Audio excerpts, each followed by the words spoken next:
دوستو، سانپ اور مور جنت سے آئے ہوئے جانور ہیں۔ جنت میں گھومنے پھرنے اور کھانے پینے کو بہت کچھ تھا، لیکن جنت میں اکیلے اور تنہا ہونے کی وجہ سے حضرت آدم علیہ السلام اداس رہتے، تو اللہ تبارک و تعالی نے حضرت آدم علیہ السلام کی بائیں پسلی سے بی بی حوا کو پیدا کیا، اور یوں حضرت آدم علیہ السلام بی بی حوا کا ساتھ پا کر خوش ہو گئے، اور وہ دونوں جنت میں خوش رہنے لگے۔ اور اللہ تبارک و تعالی نے ان سے کہا کہ تم دونوں جنت میں جہاں چاہو کھاؤ پیو گھومو پھرو، لیکن خبردار اس درخت کے قریب بھی مت جانا اور نہ ہی اس کا کوئی پھل کھانا، اگر تم نے ایسا کیا تو تم ظالموں میں سے ہو جاؤ گے۔ سانپ اور مور بھی اس وقت جنت میں رہتے تھے، اور وہ دونوں جنت سے باہر آیا جایا کرتے تھے۔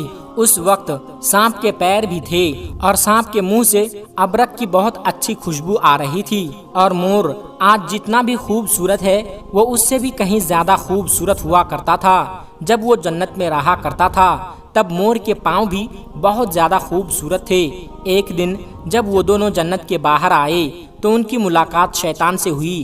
شیطان نے ان دونوں سے کہا کہ مجھے بھی اپنے ساتھ جنت میں لے چلو۔ ان دونوں نے جواب دیا، میں کہا کہ ہمیں اللہ تعالیٰ کا خوف ہے اور اس بات کا ڈر ہے کہ تمہیں اپنے ساتھ جنت میں لے جاتے ہوئے ہمیں کوئی دیکھ نہ لے، اس لیے ہم تمہیں اپنے ساتھ جنت میں نہیں لے جا سکتے۔ اس پر شیطان نے انہیں اپنی دوستی کا واسطہ دیا کہ ہم جنت میں ساتھ رہتے ہیں، مجھے بھی جنت میں لے چلو۔ مور نہ مانا، لیکن شیطان نے ان کو دائمی زندگی کے خواب دکھائے، جس پر سانپ مان گیا، اور سانپ نے شیطان کو مشورہ دیا کہ تم میرے منہ میں بیٹھ جاؤ اور میں تمہیں جنت میں لے جا کر اگل دوں گا، اور اس طرح تمہیں کوئی دیکھ بھی نہیں سکے گا۔ خیر، سانپ نے شیطان کو منہ میں جنت لے جا کر اگل دیا۔ اس طرح شیطان دوبارہ جنت میں داخل ہونے میں کامیاب ہو گیا۔ شیطان نے جنت میں حضرت آدم علیہ السلام اور بی بی حوا سے ملاقات کی اور ان سے کہا کہ میں تمہارا خیر خواہ ہوں، تم نے جنت میں ابھی تک اس پھل کو کیوں نہیں کھایا؟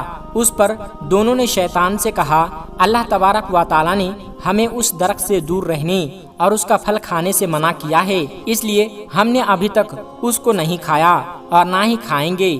جب حضرت آدم علیہ السلام سو گئے تو شیطان اماں حوا کے پاس آیا اور انہیں بہکانے لگا کہ اللہ تعالیٰ نے تمہیں پھل کھانے سے اس لیے منع کیا ہے کہ کہیں وہ پھل کھانے کے بعد تم نہ مرنے والے بن جاؤ اور ہمیشہ کے لیے جنت میں رہنے لگو۔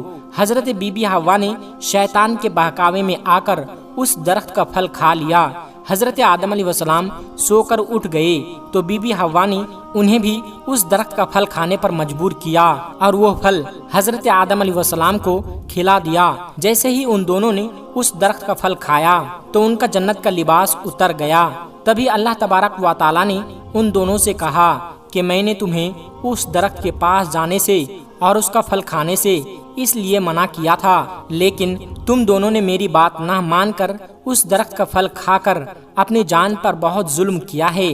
تبھی حضرت آدم علیہ السلام اور بی بی حوا کو اپنی غلطی کا احساس ہو گیا، اور انہوں نے اللہ تبارک و تعالی سے غلطی کی معافی مانگی۔ اللہ تبارک و تعالی نے انہیں معاف فرما دیا اور ان دونوں کو جنت سے نکال کر زمین پر بھیج دیا، اور فرمایا کہ زمین پر ایک خاص وقت تک تمہارا ٹھکانہ ہے اور تم زمین پر رہو گے۔ اللہ تعالیٰ نے شیطان کو جنت میں لے کر آنے پر مور کی خوبصورتی چھین لی، اور جن پیروں سے وہ شیطان کو جنت میں لے کر آیا تھا انہیں بدصورت بنا دیا، اور جس سانپ نے مور کو شیطان کی مدد کرنے کا مشورہ دیا تھا اللہ تبارک و تعالی نے اس کے منہ سے ابرک کی خوشبو چھین کر سانپ کے منہ میں زہر بھر دیا، اور سانپ کی ٹانگیں چھین کر مور اور سانپ کو جنت کی اس خوبصورت جگہ سے ہمیشہ ہمیشہ کے لیے نکال دیا۔ دوستو، آج کی ویڈیو میں بس اتنا ہی، ملتے ہیں ایک پھر نئی ویڈیو کے ساتھ۔ تب تک آپ اپنا اور اپنوں کا بہت زیادہ خیال رکھیے گا۔ السلام علیکم ورحمۃ اللہ وبرکاتہ۔